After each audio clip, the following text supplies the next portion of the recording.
আৰু কাবাৰ ঘৰটো হৈছে আল্লাহৰ মূৰ্তি এইটো মই একদম ঘোষণা কৰিছো আজি ঘোষণা কৰিছো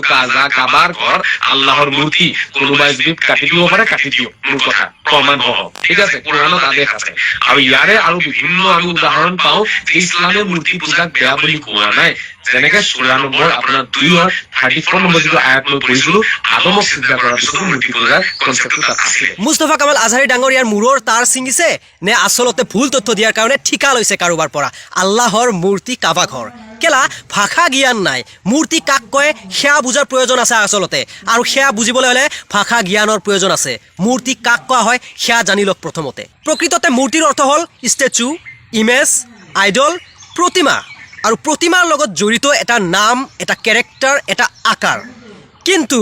আল্লাহৰ মূৰ্তি বুলি যে ক'লে কাবা ঘৰক এই ব্লেক কালাৰৰ কাবা ঘৰটো আল্লাহৰ এটা ইমেজ নেকি মানে আল্লাহ তেনেকুৱা আকাৰৰ আল্লাহৰ আকাৰ আছে তাৰ মানে আল্লাহৰ চেহেৰাটো তেনেকুৱা কালা তাৰপিছত চাৰিকণীয়া আৰু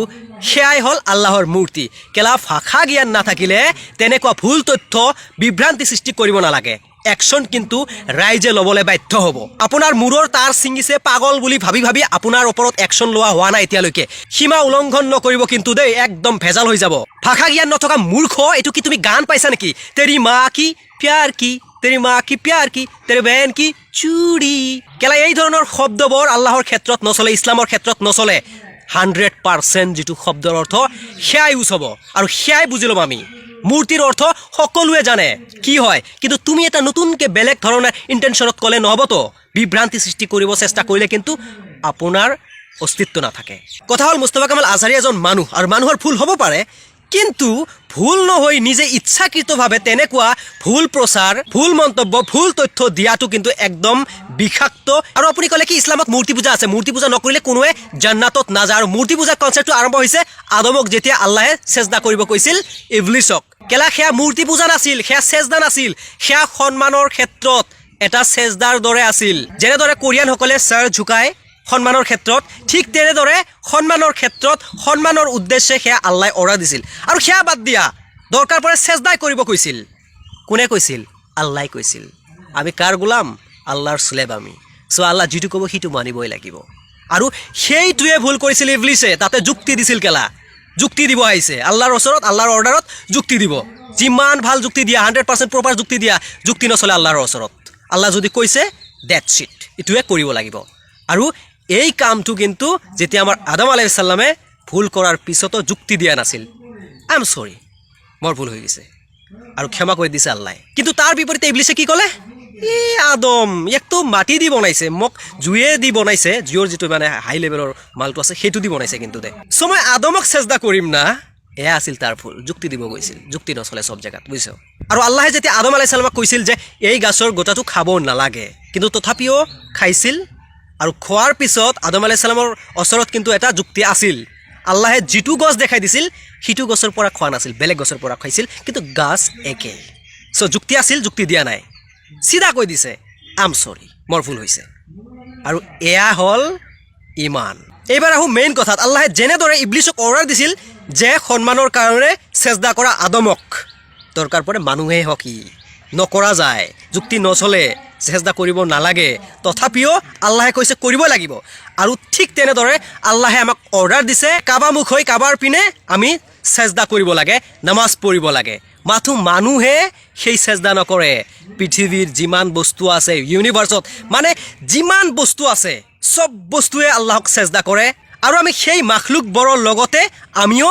আল্লাহৰ অৰ্ডাৰ মানি সেজদা আল্লাহক কৰো কিন্তু ডিৰেকশনটো হ'ল কাবা ঘৰ আল্লাহৰ মূৰ্তি নহয় আল্লাহৰ ঘৰ হয় ডিৰেকশনৰ কাৰণে আৰু সকলো মুছলমানক ইউনাইট কৰাৰ কাৰণে একগোট কৰাৰ কাৰণে এক হৈ থকাৰ কাৰণে কাবা ঘৰটো ইম্পৰ্টেন্ট আৰু পৃথিৱীৰ যিমান শক্তি আছে সুপাৰ পাৱাৰ আছে তেওঁলোকে এইটো বস্তু ভালকে বুজি পায় যদি কাবা ঘৰ থাকে তেনেহলে মুছলমান সকলো ইউনাইট হৈ থাকিব মই কি কৈ আছো আসলতে বুজিছে না আপুনি আল্লাহ কোৰানৰ হজ নামৰ সূৰাত এয়া উল্লেখ কৰিছে যে যিমান বস্তু আছে সব মোক সেজদা কৰে সো কথা হল আমি যেনেকৈ সেজদা কৰো তেনেকে নহয় কিন্তু এটা বস্তু কমন যেটো কমন সব বস্তুৱে ঠিক তেনে ধৰণে মানে আল্লাহৰ নিজাম মতে চলাকে সেজদা বোলা হয় সো এটা কমন বস্তু আমি বিচাৰিব লাগিব আৰু সেয়া হল যে আমাৰ পৃথিৱী সূৰ্যৰ চাৰিওপিনে ঘূৰে সূৰ্য যিমান প্লেনেট আছে তাৰা সব মিলি এটা গেলেক্সি আৰু তেনেকুৱা হাজাৰ হাজাৰ লাখ লাখ গেলেক্সি মিলি আমাৰ গেলেক্সি কিন্তু মিল্কি ৱে আমি মিল্কি ৱে গেলেক্সিৰ মাজত আছোঁ তেনেকুৱা হাজাৰ হাজাৰ গেলেক্সি মিলি ছুপাৰ মেচি ব্লেক হ'লৰ চাৰিওপিনে ঘূৰে আকৌ এই ছুপাৰ মেচি ব্লেক হ'লটোৱে ক্লাষ্টাৰ হয় আৰু ক্লাষ্টাৰটোৱে ছুপাৰ ক্লাষ্টাৰৰ চাৰিওপিনে ঘূৰে তেনেকুৱাকৈ ঘূৰি থাকে সব বস্তু ৰাউণ্ড ৰাউণ্ড ৰাউণ্ড ঘূৰে আৰু এই বস্তুটো হ'ল কমন ৰাউণ্ড ঘূৰাটো এইটো হ'ল আল্লাহৰ নিজাম মতে আল্লাহৰ অৰ্ডাৰ মতে সব বস্তু এটা ৰাউণ্ড লগাই এটা বস্তুৰ পিনে চ' ঠিক তেনেদৰে আল্লাহৰ নবী প্ৰফেট মুহাম্মদ সাল্লাল্লাহু আলাইহি সাল্লাম যেতিয়া মেৰাজত গৈছিল তেতিয়াও দেখা পাইছিল যে বাইতুল মামুৰতো কিছু ফেৰিস্তাই এটা কিবা বস্তুৰ ৰাউণ্ড ঘূৰি আছে বস্তুটোৰ নাম মনত নাই কিন্তু এইবাৰ কথা হ'ল সূৰ্য নক্ষত্ৰ বুজিছোঁ কিন্তু পাহাৰ পৰ্বত নদ নদী এইবোৰ কাৰ পিনে ঘূৰে এইবোৰৰ মাজতো কমন এটা বস্তু ওলাব লাগিব এইবাৰ আহিব লাগিব চায়েন্সৰ মতে যিমান বস্তু আছে সব এটা এটমৰ পৰা হৈছে সৃষ্টি চ' কিছুদিন পিছত আকৌ এয়া হ'ল যে মাথো এটমটোৱে সৰু কণিকা সৰু পদাৰ্থ নহয় তাতকৈ সৰু হ'ল নিউট্ৰন প্ৰটন আৰু তাতকৈ হ'ল ইলেক্ট্ৰন আৰু নিউট্ৰন প্ৰটন এই দুটা এটমৰ চেণ্টাৰত তাৰপিছত সেই ইলেক্ট্ৰনে এটমৰ চাৰিওপিনে ৰাউণ্ড লগায় চ' কথা বুজি পাইছে এটা বস্তু হ'ল কমন যিটো হ'ল ৰাউণ্ড লগোৱা star planets Galaxy cluster super Messi black হ'ল তেনেধৰণে আমিও কাবা ঘৰৰ চাৰিওপিনে ৰাউণ্ড লগাওঁ হজত গৈ আৰু তাৰ বাহিৰেও আমি পৃথিৱীৰ চাৰিওপিনে কিন্তু নামাজ পঢ়ি আছোঁ ৰাউণ্ডেই হৈ আছোঁ কিন্তু দেই আৰু পৃথিৱীৰ মেইন চেণ্টাৰ হ'ল কাবা ঘৰ আমি যেনেধৰণে হজ কৰি আছোঁ কাবাৰ চাৰিওপিনে ঘূৰি আছোঁ ঠিক তেনেধৰণে বিশ্বৰ যিমান বস্তু আছে সব বস্তু এটা কমন ধৰণে ৰাউণ্ড কৰি আছে আৰু সেয়া হ'ল আল্লাহৰ নিজাম আৰু তাকে আল্লাহ চেজদা বুলি কৈছে আল্লাহৰ নিজাম মতে চলাকে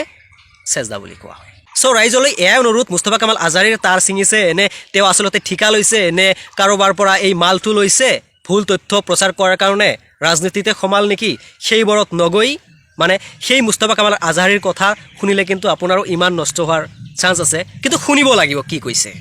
ভুল কৈছে নে শুদ্ধ কৈছে যদি ভুল কৈছে ধৰক আৰু যদি শুদ্ধ কৈছে সেয়াও একচেপ্ট কৰিব পাৰে আপুনি কিন্তু তাৰ কাৰণে ইলম শিক্ষাৰ প্ৰয়োজন যিটো নেকি ইছলামত ফৰ্জ হয় ইলম এডুকেশ্যন ইছলামিক এডুকেশ্যন ইটছ মিন ইলম চ' ইছলামত কোনো প্ৰফেশ্যন নাই মৌলবী মোল্লা মুফতি এইবোৰ প্ৰফেশ্যন নাই আপোনাক পঢ়িব কৈছে আপুনি পঢ়ি আপুনি জানক কোৰআন আপুনি পঢ়ক নিজৰ নেটিভ লেংগুৱেজত বৰ্তমান সব লেংগুৱেজতে কোৰআন পোৱা যায় কিন্তু এয়াই আফচোচ থাকিব মুস্তাফা কামাল আজাৰীৰ দৰে আজাৰীয়ে ক্লাছত কি টোপনি মাৰিছে নেকি মেইন তথ্যবোৰে পঢ়িব পৰা নাই ভুল তথ্য প্ৰচাৰ কৰি আছে সেইবোৰ আজহাৰীৰ কাৰণে কিন্তু আজহাৰী সমাজটো বদনাম হোৱাৰ চান্স আছে চ' যিমান আজহাৰী আছে যিমান মুফতি তেওঁলোকক অনুৰোধ জনাম একশ্যন ল'ব লাগে মুস্তাফা কামাল আজহাৰীৰ ওপৰত কাৰণ এয়াও মই ভাবোঁ ফৰ্জ চাওক আৰু সকলোৱে মোৰ ভিডিঅ' উদ্দেশ্য বুজিবলৈ চেষ্টা কৰিব তো ভিডিঅ' কৰি তব তক লিহাজ তৰো আছে তৰো সৰ জিন্দগী শেপাৰ তৰো আসসালামু আলাইকুম